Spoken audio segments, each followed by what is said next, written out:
So once you completed the command, it will show you the tables that exist for that database. So in this case, we have the database and it has 8 tables and it shows you the list of those tables. An attacker might be interested in the users table, depending on which tables are available, of course. So an attacker will run the command and see, okay, the database is vulnerable, which tables exist and which might be interested in. Now, the next thing that they might do is to find which columns exist for a table. So any table stores data and there are rows and columns. For example, a users table might have the columns username, ID, password, email address, something like that. A products table might have ID, product name, maybe price, product description, image. So depending, the programmer can define his own tables, but all of the tables always have columns and the data is according to the format. So we can find out about a table. So let's say we want to know about the users table. So we type SQL map -u with the URL, -d for the database. So that's the database we found earlier.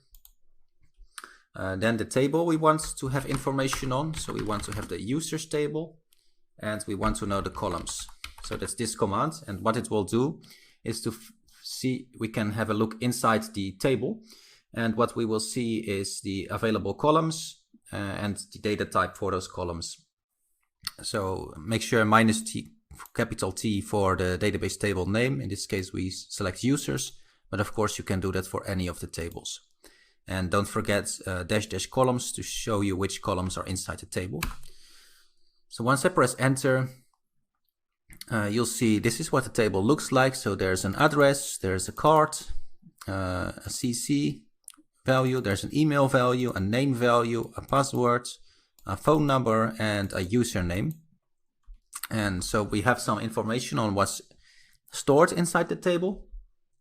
And we can also get the actual table data, which is obviously what an attacker would do, because it wants to know probably the passwords for the users. So we type -t for users, and we type --dump. So that will dump the database table. And press enter, and you'll see, press yes again, and it will take a while to complete, but it's getting the data from the database table. So the command we typed earlier was similar to the one we typed before, but we added the parameter --dump. So that will dump the entire table and show you the database table in the terminal here. Now it might take a while depending on the size of the table. So you'll see it's finished now, and you'll see this table has only one user, John Doe at somewhere.com. It shows the password for that user, the name, the phone number, home address. So depending on the database table, there might be obviously more than one record, but for this test web app, there's only one item. Of course, that can be different for different tables. So recall we had different tables. We run this command, you'll see we have different tables, and we can do the same trick for example, the products table. And we dump the data, so --dump, and it will show you all of the data for the products. So you'll see in this table there are 3 items. Now the table doesn't completely fit in my screen because of the font size. However, if I change the font size, you'll get a more clear overview. So let me change the font size, so you'll see, okay, it needs to be a bit smaller still, but you'll see like it's a table with the columns. So there's a column ID, name, price, description, and name. So that's for products, and then there is values. So that's the SQL format. With the users table, it's the same thing. So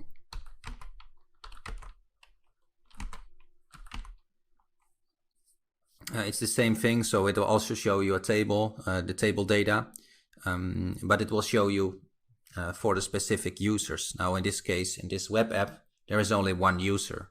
So it's not too much fun because there's only one user. However, the technique is the same. So you can type the command with the table name and it will show you the data inside the table. And everything in a SQL database is stored in tables. And most websites or web apps use SQL as a database system. Now there are websites that only use files, static websites, but most websites like WordPress sites or other types of sites, maybe shopping sites, they always use a database. And the database technique they use is most of the cases SQL. So depending on the size of the table, it can take a while, but you'll see that everything is stored in a database table. And so here we see the users table, we see the columns, card, a name, a pass. So all of these are the columns. And then there is the data. So any SQL database has a table with data in it, which looks something like this. And of course, there can be more than one item or more than one user for the users table or more than one product for the products table. If I scroll up, you can see the products table and there were 3 items in there, but they also had columns and then the data. So you can use this command. Let me zoom in.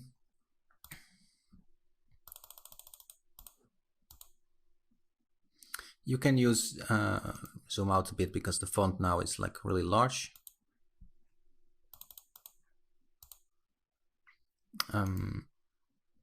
Okay, sorry about the font, it's like changed a bit. So, okay, you can use the command here in the bottom to dump any table. I have actually attached the commands I used in this course so that you can try it out on your own and play around with it, because this is something you learn by practicing.